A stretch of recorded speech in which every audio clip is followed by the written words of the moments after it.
So today I just want to look at dry bags.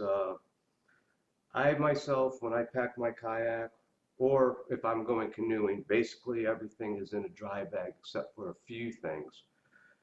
Some to keep it dry, but also just to keep things organized and so they're not shifting around in the kayak while you're paddling, or in the event that you actually do roll. The last thing you want is your whole load. You're trying to place heaviest to the bottom.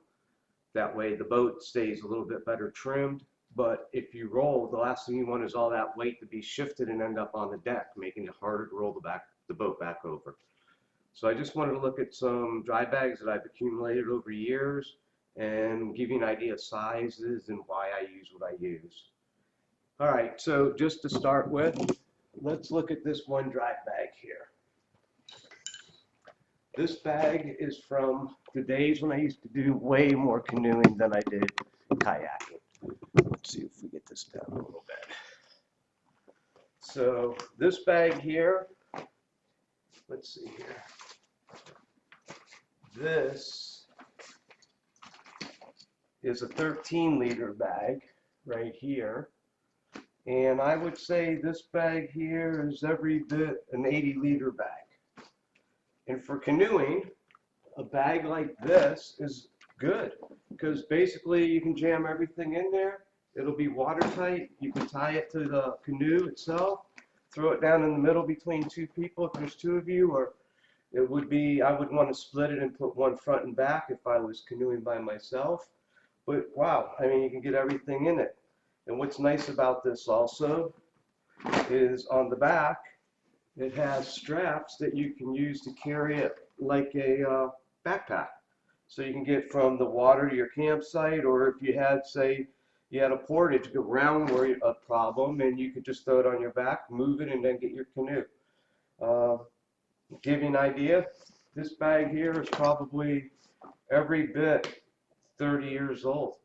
I mean, I probably bought it when I was maybe in my teens, maybe in 20s, but probably closer to like 21, 25 area. So shoot, it's every bit of 30 years old and it still works.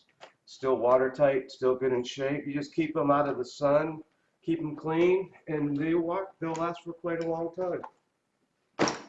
All right, so these are nice for some things. The clear bags, they come in a multiple different sizes. So that's a 5-liter. This is a 10-liter bag, just to give you an idea of the size difference. But what I don't like about these, in a kayak event, you're trying to stuff stuff into little spaces. This plastic that they use for the clear bags tends to stick to it.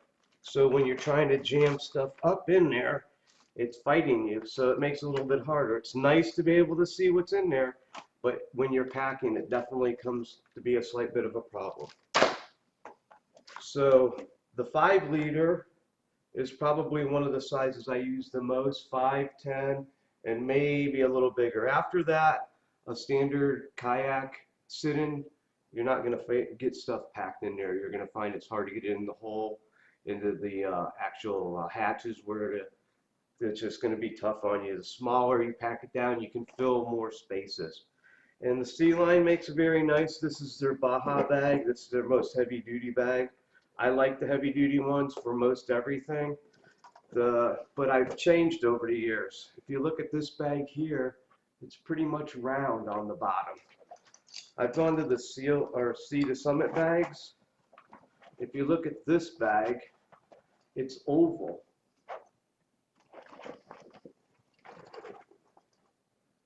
You can see the difference. And where that starts coming into effect is as you're packing this stuff in, it's more like packing boxes instead of packing round tubes. That things are going to lay a little better and you have less space between them when you take two round items.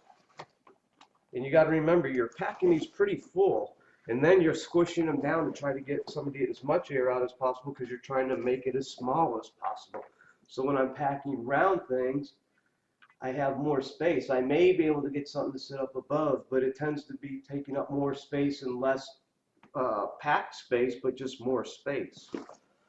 So I found that the Summit to Sea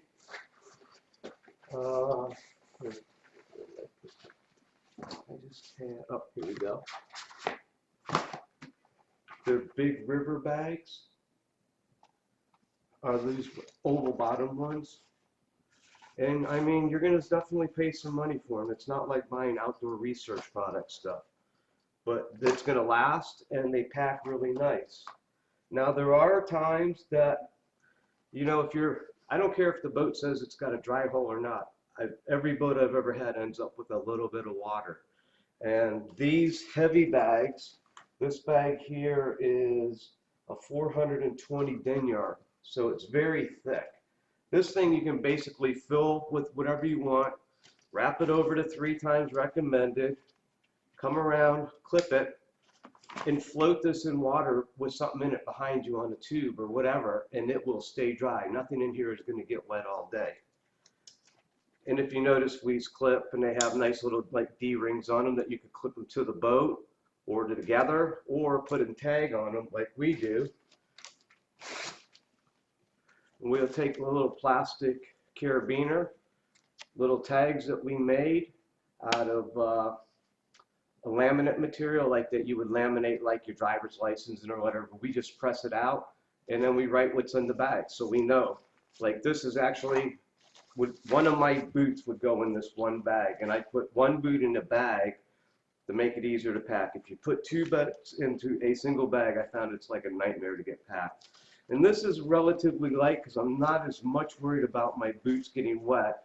They're not going to get soaked, but they could get wet in this bag. And this is an outdoor research. These are very lightweight.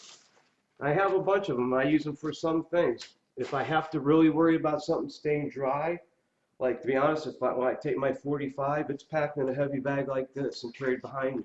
So I can get to it during the day if I needed to, but more, I don't want it to have to worry about it ever getting wet in the boat. This is another type of dry bag right here. It's also a compression sack. So basically, you put what you want in here, and then once you're done and you roll this all up, just like a standard bag, it actually has a membrane in it that lets the air vent out as you squish it down, so you don't have to get all the air out in the beginning. You can get air out after you've rolled this bag up. So when you roll them up, you're going to end up with air like that. Boom. Well, this bag's will actually vent air through like a one-way material. You can see some of the air's gone out. But what this bag will let you do is, this little cap comes over the top, and when you pull down on this, it lets you compress whatever's in here, like a sleeping bag. These work really, really good for sleeping bags, or maybe clothes. You know, things like food, you don't necessarily, there's a limit to how much you're compressing it, but basically this lets you draw this down and compress it, and as it's compressing, it basically leaks air out, but it won't leak water in. So these are useful for some things. You know, these type of bags here that are very lightweight, or like, and these were some brand new ones I got because I wanted a little bit bigger bag for clothes. And more so with clothes, you're going to be able to compress this big bag down. This is a 20 liter. This is bigger than I would pack something that I couldn't compress down, but it'll end up with smaller clothes, and clothes you can manipulate a little bit. So this is a Summit to Sea lightweight dry sack, and it's a 70 denier. So these bags here are, 72, like 6 times heavier than this bag, just to give you an idea. But for things like we put our food in them. I've seen people just pack food and water bottles and stuff in their kayaks individually. First, I don't take water bottles. I have water, actual big water bottles that we fill up. I'm not the biggest environmentalist, but every little bit helps, I think. So, and it's cheaper to take some water out of the sink and fill the bag up and go. But this bag here, for clothes, it's not going to be in a place where it's ever going to sit in water. And by the time I'm done, it'll be wrapped down and squished up. Boom, it'll fit in the boat. And clothes in a lighter bag, you know, that stuff's going to move around a little bit so you can pack it in. And that's the whole thing when you're packing in your kayak. And I call it Tetris in the kayak because that's what you're doing. You're taking things and you're looking at them. And when I leave in the morning to go camping and pack my kayak, get out, unpack it, set up camp, get back in the morning and repack it, it's not packed the same way because some things I use, some things are consumed. Like in my boat, I'll tend to have wood in the front. So I'm going to take that wood, that'll be gone when we come back. So some of what's in my wife's boat will go in my boat now. So, but I'm looking at weight, trying to balance the weight and pack it in so nothing can shuffle around. So here, we're going to look at these. These are not dry bags, but just to give you a little idea. So this is more or less, it's like a gear bag, but what these work good for is like a beaching bag. So you take something like this, and you take all your other bags and everything else, and you just throw them in here. You carry them to the boat from your car in the morning or whatever, or from the boat to the campsite. Or what if you hit a spot that was dry, you couldn't paddle through, or it was obstructed in some way and you had to walk around it? You shouldn't pick your boat out of the water with a fully loaded boat. It's bad for them. Boats weren't designed to carry the load like that. So you want to unpack the boat. Well, do you want to carry all these little bags or 100 little water bottles from one spot to another? It's much easier to have something like this that's going to pull down relatively small, pack up in your boat, and you can fill this and carry in one shot. This is actually what they call a beaching bag. And it's by Northwater. They don't make these anymore. They actually stopped making them, but this is what's nicer about this is it's got a solid bottom, so if you throw it on a sandy beach, it'll actually help keep it a little clean in there. But that's really what this is called. This is the two of these aren't even close in the construction-wise. If you look at just the start, I mean, look at this zipper. See if I can get it, compared to this zipper. You tell me which is going to take years and years worth of work comparison wise, but you pay the money. I mean, you shop with people that actually make the gear that's meant to last. And actually, you got to remember, sometimes you're depending on this stuff more so than driving your car out somewhere, backing up, throwing a tent out the back, and you're camping. Than something like this. This isn't like gear that would kill you over the day, but it's all this stuff starts adding up. When I was a kid, we used to call stuff like this seasonal or a season tent. What meant to us that it was going to last a year, we're going to throw it away and buy a new one next season. Then we got older and smarter and we stopped buying stuff like that. Let's see, what else? So, and you can get dry bags in quite giant ones, and quite, like I said, the bigger ones, smaller ones. It's going to find out what you can work with, what fits good inside your kayak. And like I said, if you're doing canoeing, you can get a little bigger. You can go with smaller bags and still put them in here. Even if I'm using this, I'm going to use some kind of a bag yet to keep things organized. Or you're going to get somewhere and you're going to dump this out and it's just going to be a big mess. Now, just to give you an idea, and you probably saw this on one of my other videos, this is of the large size of the Northwater beaching bag. And I mean, you can see right here what it looks like with gear in it. So, and it's nice to be able to put stuff even that you're going to put on the boat in here to get it to the water. Because like where we go, so, you know, you're going to park your boat, and you're going to put your boat in the water, and it's going to be a distance from where your car is. And what's nice about this bag, so on their bigger bag, what they did was the same as they took the handles, and the handles are actually got big webbing on them, so you can use them like a backpack. And if you look at this end, it's all webbed, but this is the bottom where they've actually put the solid nylon, so that the bag tends to stay up a little better when you're carrying stuff like this and it's straight up. All right, well, that's just a little bit on dry bags. And you're going to all make your own choices. Any of the good companies that are making a heavier bag, you can count on. Some of the, I mean, I'm not knocking the outdoor research products. I mean, for what it is, it's a good bag, but you would never want this bag to sit in water. It will soak up water.